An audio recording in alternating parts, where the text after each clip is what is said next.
नमस्कार बच्चों। पिछले व्याख्यान में आपने पढ़ा मौर्य काल के मौर्य शासन व्यवस्था के पतन के कारण और उसमें अशोक का उत्तरदायित्व होने के बारे में पढ़ा। आज हम जो नया टॉपिक लेंगे मौर्यकालीन कला समाज एवं संस्कृति, कला एवं स्थापत्य। उससे पहले मैं यहाँ पर कुछ प्रश्न हैं, उन प्रश्नों के बारे में आपको बता देती हूँ कि जितना आपने पढ़ा है मौर्य शासन व्यवस्था में उसमें कुछ प्रश्न हैं, उसको आप जरा देख लें। तो पहला है, मौर्यों के दक्षिणापथ प्रांत की राजधानी थी।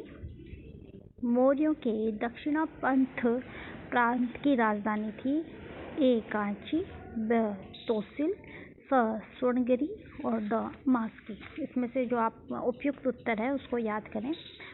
आपको ढूंढना है, मैंने पढ़ाया था आपको पिछले व्याख्यान में, उसमें से सुन के आपको देखना है या आपको उसको ढूंढना है।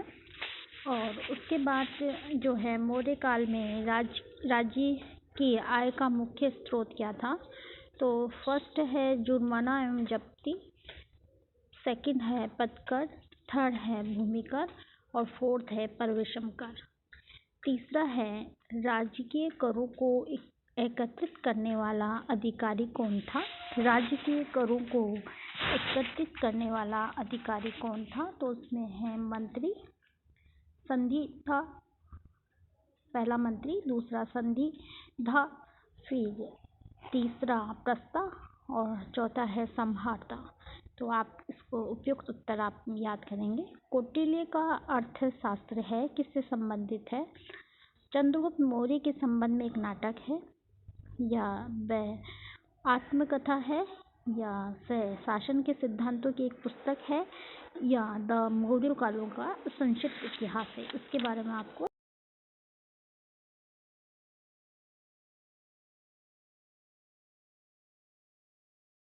का दमन किया था। अपने पिता बिंदुसार के शासनकाल में अशोक ने किस क्षेत्र में विद्रोह का दमन किया था। ए दक्षिणा, ब मध्य देश, स दक्षिण पंथ और द प्राचार्य। तो उसमें से आपको जो उपयुक्त उत्तर है वो लिखना है। नेक्स्ट क्वेश्चन है, अंतिम मौर्य शासक था। ए कुणाल, ब दशरथ, स देववर्मा, द बृहदत्त। आपको जो उपयुक्त उत्तर है उसको लिखना है। उसके बाद है रज्जुक कौन थे।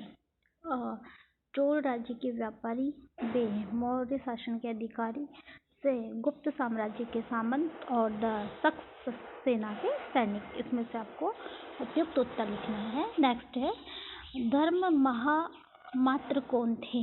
धर्म महामात्र कौन थे। ए राजस्व अधिकारी, ब जैन मूर्ति, स बौद्ध भिक्षु और द पुरोहित। इसमें से कौन थे वो लिखना है।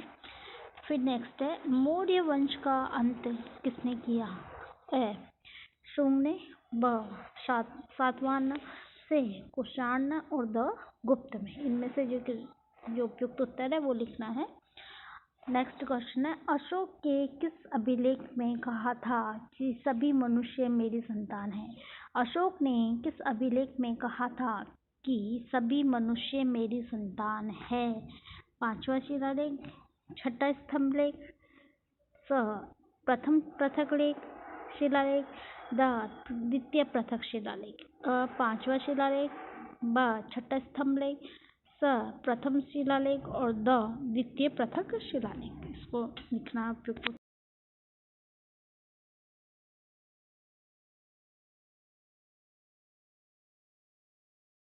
तो अगर आपने नहीं सुना है तो ध्यान से एक बार फिर कर लें, या आपके पास जो बुक है उसमें से इनके आंसर लिख लें, ताकि आपको इजी रहेगा आगे के एग्ज़ाम के लिए। और जो 10 नंबर के प्रश्न हैं वो इसमें से कई बार ये बनता है कि अशोक की अहिंसात्मक नीति मौर्य साम्राज्य के पतन के लिए कहाँ तक जिम्मेदार थी, विवेचना कीजिए। ये 10 नंबर के प्रश्न में भी आ जाता है। कई बार आ जाता है, मौर्य काल में नगर प्रशासन का क्या स्वरूप था, या चंद्रगुप्त मौर्य की केंद्रीय शासन व्यवस्था का संक्षिप्त विवरण दीजिए। तो ये कुछ प्रश्न हैं, और बड़े क्वेश्चन तो आपको बता ही दिए, तो आप इसको थोड़ा ध्यान से देख लेंगे। अब जो टॉपिक है, मौर्य शासन व्यवस्था ही चल रहा है आपका, उसमें अपने शासन व्यवस्था का स्वरूप पढ़ लिया था, केंद्रीय, प्रांतीय, जिला स्तरीय, ग्रामीण, और मैंने बताया भी था कि जो वर्तमान शासन व्यवस्था है उसी से मिलती जुलती जो मौर्यकालीन शासन व्यवस्था है। अब है मौर्यकालीन समाज एवं संस्कृति। महान मौर्य सम्राटों ने देश में राजनीतिक स्थिरता एवं शांति का वह वातावरण तैयार किया जो किसी भी देश की सामाजिक आर्थिक उन्नति का आधार होता है। शक्तिशाली केंद्रीय प्रशासन ने न केवल देश की सीमाओं को विस्तृत एवं सुरक्षित किया, वरन आंतरिक शांति एवं आवागमन के सुरक्षित होने से व्यापारिक गतिविधियों का विस्तार हुआ और आर्थिक समृद्धि ने सामाजिक सांस्कृतिक विकास का द्वार खोल दिया। इस सांस्कृतिक उत्कर्ष की कलात्मक अभिव्यक्ति के दर्शन तत्कालीन कला की उत्कृष्ट कृतियों में से किए जा सकते हैं। मौर्यकालीन संस्कृति के बारे में कौटिल्य के अर्थशास्त्र मेगस्थनीज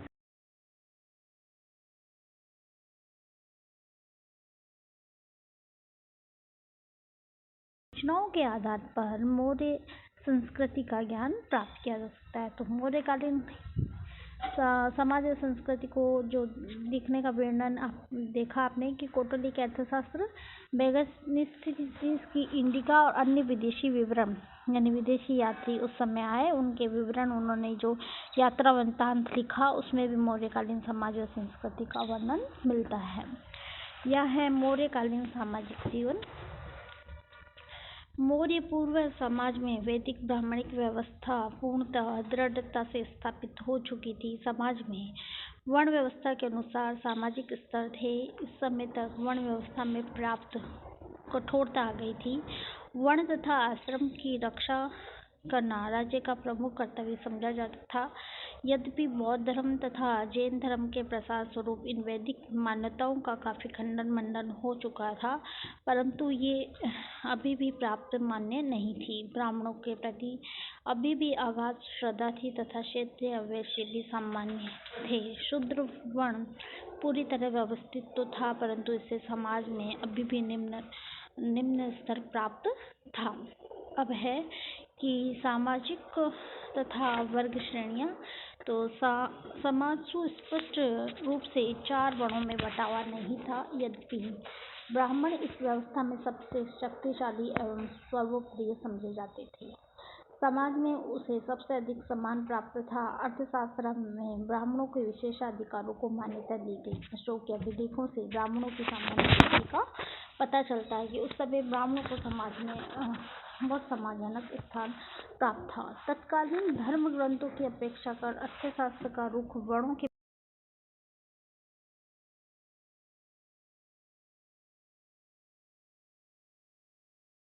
महत्वपूर्ण तथ्य है कि चाणक्य शूद्रों को आर्य मानता है, उन्हें मलच्छों एवं आर्यत्र लोगों से श्रेष्ठ स्थान देता है। वह कहता है कि चारों वर्णों में किसी वर्ण के अल्पवयस्क व्यक्ति को बेचना या गिरवी रखना अवैध है। एक मलच्छ अपने बच्चों को बेच सकता है या गिरवी रख सकता है, परंतु किसी आर्य को दास नहीं बनाया जा सकता। इससे स्पष्ट है कि अर्थशास्त्र के चतुर्वर्णों से बाहर के लोगों को भी सामाजिक व्यवस्था में सम्मिलित किया जाने का प्रयास किया गया था। इस समय तक वर्ण जन्म पर आधारित होकर एवं प्राप्त कठोर रूप धारण कर जातियों का रूप ले चुके थे।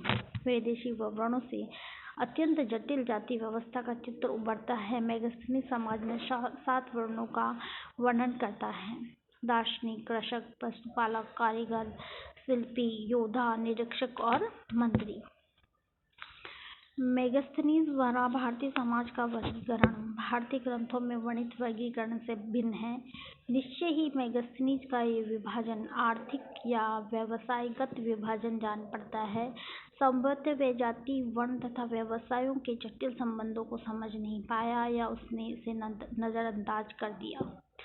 ये भी हो सकता है कि वह हेरोडोटस के मिस्री सामाजिक विभाजन से प्रभावित रहा हो। ग्रीक इतिहासकार ने मिस्र के समाज को 7 जातियों में विभाजित किया था। ये भी हो सकता है कि ये समाज विभाजन का विवरण मेगस्थनीज के नाम किसी बात के इतिहासकार से जोड़ दिया हो। अशोक के शिलालेखों से ब्राह्मण, वैश्य, दास, भैतक, गृहस्थ, परिचारक आदि का नाम उल्लेख ये प्रमाणित करता है।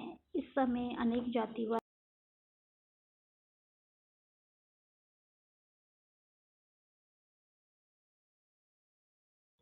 विकासावस्था में था। अब है वर्ण व्यवस्था। समाज में ब्राह्मणों को सर्वोच्च स्थान प्राप्त था। क्षेत्रीय वर्ग राजनीतिक गतिविधियों तथा सुरक्षा से संबंधित कार्य करता था। वैश्य वर्ण ने आर्थिक समृद्धि द्वारा प्राप्त सम्मान प्राप्त कर लिया था। वैदिक काल के भांति शूद्र वर्ण अभी भी निम्न स्तर पे था। वर्ण व्यवस्था के नियम कठोर थे। वर्ण के बाहर विवाह करना अनुचित समझा जाता था। वे अपने स्वयं के व्यवसाय के अतिरिक्त दूसरा व्यवसाय करने की अनुमति नहीं थी। मेगास्थनीज ने भी लिखा है, सहजातीय विवाह ही मान्य थे और व्यवसाय अनुवांशिक थे, परंतु दार्शनिक इसके अपवाद थे और वे किसी भी वर्ग के हो सकते थे। मेगास्थनीज ने समाज के 7 वर्ग माने हैं। ये वर्गीकरण उसका व्यवसाय के आधार पर किया जाना पड़ता है। इससे न तो ब्राह्मण ग्रंथों में वर्णित चारों बौद्धों का होता है, न ही तत्कालीन समाज की बहुसंख्यक जातियों को सूचना मिलती है। मेगास्थनीज ने दार्शनिकों को बुद्धिजीवी वर्ग में सम्मिलित किया है। राज दरबार और समाज में उनका बहुत सम्मान था। वे समाज की शिक्षा व संस्कृति के संरक्षक थे। राज्य की आय का एक भाग दार्शनिकों के जीवन यापन पर खर्च किया जाता था। इस वर्ग में ब्राह्मण एवं श्रमण दोनों शामिल थे। इनमें वानप्रस्थ जीवन व्यतीत करने वाले भी सम्मिलित थे। ब्राह्मणों पर कोई कर नहीं लगता था। अशोक के अभिलेखों में भी गृहस्थ सन्यासियों एवं वनों में रहने वाले श्रमणों का उल्लेख है। यूनानी लेखकों ने भी ऐसे सन्यासियों का उल्लेख किया है जो निश्चय ही वर्ण व्यवस्था के साथ साथ आश्रम व्यवस्था के प्रचलन का संकेत देते हैं। कौटिल्य ने अनेक वर्ण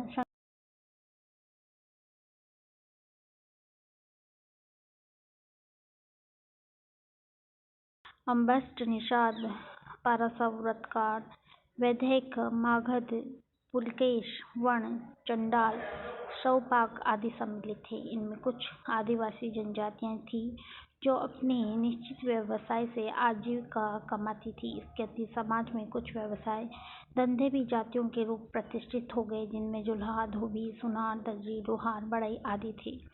कौटिल्य इन सभी को शूद्रों में शामिल करता है, परंतु चंडालों को वह शुद्र से हीन दर्जा देता है। वैश्य वर्ण वस्तुतः इस काल में व्यापार को अपनाकर अत्यधिक धनी हो गया था और नवोदित जैन एवं बौद्ध धर्म को अपनाकर समाज में सम्मिलित स्थान पा चुका था। इन दोनों धर्मों में वर्णों या जाति व्यवस्था का कोई स्थान नहीं था। अतः प्रबुद्ध आदि द्वारा वैश्य वर्ण के व्यापारियों ने इन्हें अपना लिया। इस प्रकार वैश्य वर्ण का एक बड़ा हिस्सा ब्राह्मण वर्ण व्यवस्था से बाहर चला गया। चंद्रगुप्त मौर्य द्वारा जैन धर्म को अपनाना एवं अशोक द्वारा बौद्ध धर्म को राज्य के संरक्षण में निश्चय ही जैन और बौद्ध के अनुयायी को समाज में सामान्य स्थान प्राप्त हो चुका था। ये तो थी वर्ण व्यवस्था। अब है इसी के क्रम में आश्रम व्यवस्था। तो बच्चों, प्राचीन काल में जो शिक्षा का जो कार्य होता था वो आश्रम में होता था और कौटिल्य ने चारों आश्रमों का उल्लेख किया है और राजा को आश्रम धर्म का संरक्षक कहा गया है। अब आश्रम व्यवस्था का प्रमुख उद्देश्य मानव के जीवन को सुसंस्कृत, संगठित तथा सुव्यवस्थित बनाना था। भारतीय धर्म शास्त्रों का लक्ष्य आरंभ से ही भारतीयों के पारलौकिक जीवन को सफल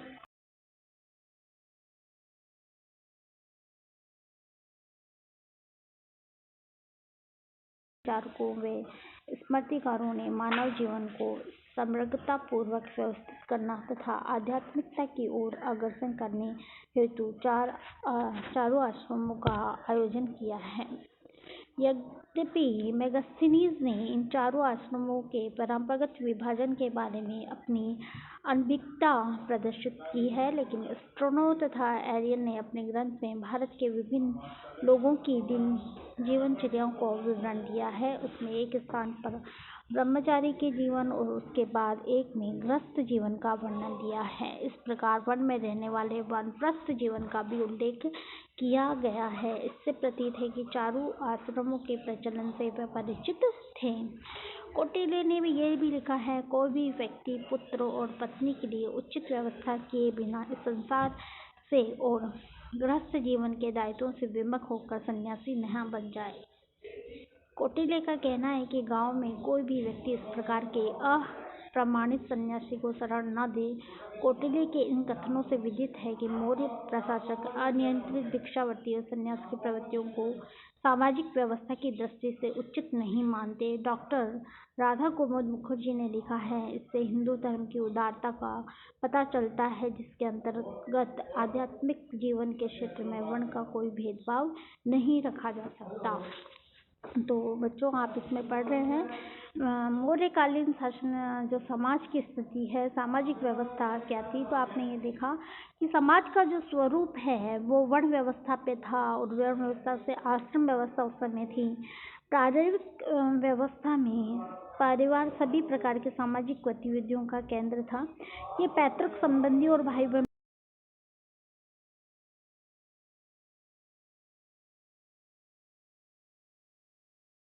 धन का स्वामी था। मौर्यकालीन समाज में संयुक्त परिवार प्रथा थी, जो वैदिक काल में भी थी।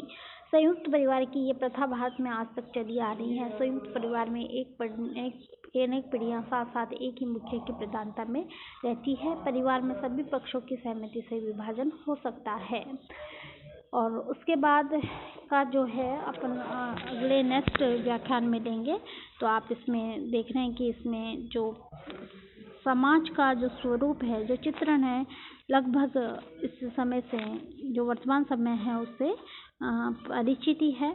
और इसी क्रम में अगर हम पढ़ें तो विवाह और वैवाहिक संबंध, पारिवारिक जीवन में विवाह संस्कार को विशेष महत्व है। एक विवाह की प्रथा थी। शासक तथा धनिक वर्ग के लोग एक से अधिक विवाह करते थे।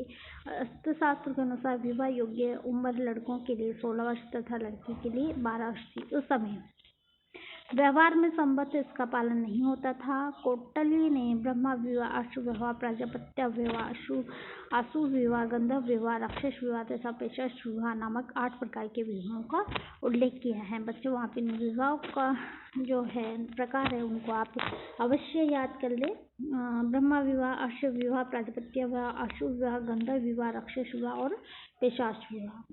लियाकत्स ने विवाह की स्वयंवर प्रथा का उल्लेख किया है। विवाह का प्रमुख उद्देश्य संतान प्राप्ति था। विवाह के अवसर पर विभिन्न अनुष्ठान किए जाते थे। कौटिल्य के अर्थशास्त्र में बहु विवाह की अनुमति देते हुए लिखा है कि पुरुष के विवाह कर सकता था, किंतु स्त्रियों को केवल पुनः विवाह की अनुमति थी यदि पति की मृत्यु हो गया, उसने संन्यास ग्रहण कर लिया हो तब। तलाक पुरुष तथा स्त्री दोनों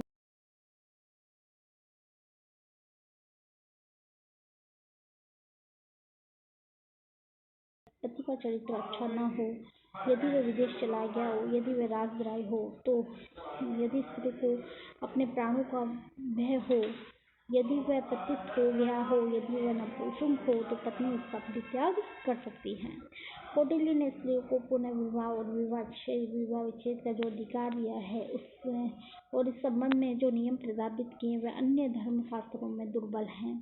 इस दृष्टि से स्त्रियों के प्रति कौटिल्य की संवेदना बड़ी उदार थी। नेक्स्ट, सती प्रथा।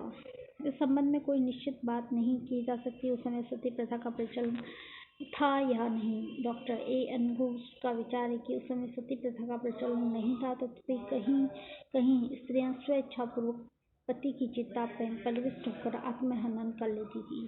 पंजाब की कतिपय युद्ध प्रिय जातियों में इस प्रथा का प्रचलन था। सती प्रथा से आप परिचित हैं, आपको पता है कि सती प्रथा क्या होती है। उस समय बुरे काल में शायद सती प्रथा का उल्लेख तो नहीं है, लेकिन ये जो बात आई है उसकी स्थिति है। तो इनमें आपने देखा कि जो सामाजिक व्यवस्था है उसमें सती प्रथा तक आपने पढ़ा।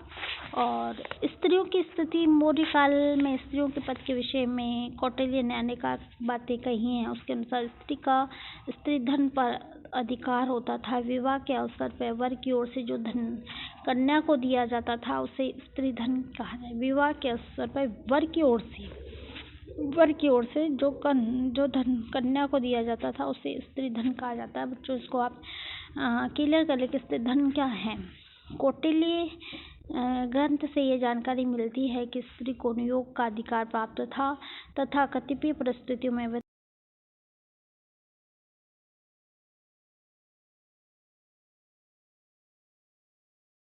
वर्णन किया है। मेगस्थनीज के अनुसार ब्राह्मण दार्शनिक स्त्रियों को ज्ञान के लिए अनुपयुक्त मानते हैं। उन्हें भय है कि कहीं वह दुष्चरित्र न हो जाए, रहस्योद्घाटन न कर दे अथवा ज्ञान प्राप्त करने के लिए उन्हें न छोड़ दे। यह भय उनमें व्याप्त था। चाणक्य उन्हें पुत्रहा स्त्रियां मानता है। अशोक के शिलालेख से विदित होता है कि उस समय स्त्रियों में अंधविश्वास व्याप्त था। स्त्रियों की दशा सामान्य थी, उन्हें संपत्ति का अधिकार था, अपने पति के अत्याचार के विरुद्ध न्यायालय की शरण में जा सकती थी। बाल विवाह की अनुपस्थिति तथा पुनः विवाह की अनुमति होने के कारण उन्हें अपने जीवन साथी को चुनने तथा उसके साथ जीवन व्यतीत करने के विषय में प्राप्त स्वतंत्रता थी। अशोक के अभिलेखों से विदित होता है कि उसकी पुत्री संघमित्रा धर्म प्रचार हेतु सिहलदीप गई थी। अनेक स्त्रियां सैनिक शिक्षा भी प्राप्त करती थी। प्रतीत होता है कि स्त्रियों को पुरुषों के भांति सार्वजनिक हित के कार्य तथा दान आदि वितरण करने की स्वतंत्रता प्राप्त थी। तो यहाँ पर यह है कि स्त्रियों का सम्मानजनक मौर्य काल में सम्मान प्राप्त था। तो आपने देखा यहाँ पर मौर्यकालीन सामाजिक शासन व्यवस्था पढ़ रहे हैं और उसमें आपने स्त्रियों की स्थिति तक पढ़ा। आगे अगले व्याख्यान में हम पढ़ेंगे। धन्यवाद।